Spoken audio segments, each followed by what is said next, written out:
Andrei Arlovski versus Jared Vanderaa. And it's me, right, Dan? Yeah, it's you. All right, so Arlovski's 4-1 in his last five. He single-handedly resurrected his career, like from the ashes, like a phoenix. He was on a 0-5 losing streak. Changed his fight style up a little bit. Now he fights a little more boring. No offense. Uses a lot of Nah, control he doesn't time. give a fuck. Yeah, He doesn't give a fuck. He'll push you up against the fence for 2 rounds if he has to. He's willing to do that. He's willing to take the booze from the crowd to get the win in this. He doesn't give a fuck. Like you said, 44 years old and 4-1 at the highest level of competition. He's a fucking beast. Yeah, and I more love than him. likely he's gonna take you to decision. That's just what he does. He's tough as nails. He had no chin, and now he's like the chin.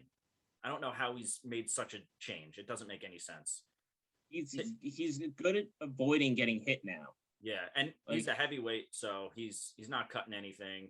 He's just chilling. He stays slim too. Stay slim, kid. Not too slim, but slim-ish. Yeah, no, he's a skinny guy for heavyweight. He's a skinny dude for heavyweight. He's taking on Jared, the Mountain Vanderaa, who's 2-2 under the UFC umbrella. Both losses coming from two very good wrestlers in Alexander Romanov and Sergey Spivak.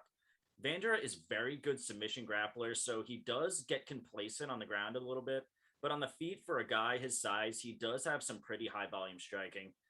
And that's going to be the key to victory, to get Vanderaa to the ground. But Arlovski is going to keep this fight on the feet. He's not going to take this to the ground at all, I don't think, which is the best idea because, I mean, this is the best case scenario for Vanderaa.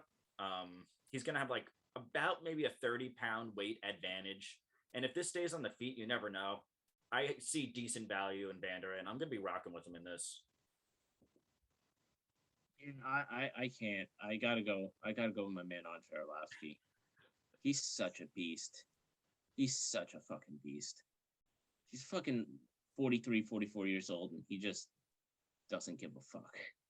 And I love it. I think that he's gonna be able to. I mean, Vanderaa's definitely got the weight on him.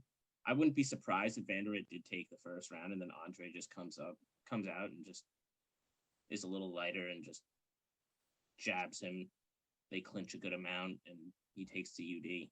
Yeah, but dude, you gotta think like, when is Andrei Arlovski gonna start to go down again? I mean, like you're 44 years old. You're not gonna. He's won his last two. I mean, he's looked good in both. 4-1 in his last five. But like, yeah, and he only lost to Tom Aspinall, who's I think is a top 5. Yeah, but I'm saying he cannot. I don't think it's possible. I just think age is the biggest fucking killer in this sport, and I don't think that he can compete like that for too much longer. He might get a couple more wins. I might be wrong, but I think he's going to start to go down soon. I think he's got a couple more wins. I think he's going to be smart when he not. I mean, he's still 40. No, 43 in fighting, but I think he's going to be smart when his fight IQ is one of the best in the game at this point. Yeah, I mean, the guy's got over 50 fights, all against absolute killers. I mean, the odds makers are saying it's pretty close right now. We're looking at a -170 for Andrei Arlovski. I think it is a close fight. I like Arlovski in this fight, man. I think that he's going to 29-28 his decision. All right, well, I'm glad we at least disagreed on one of these because it was starting to get a little funky.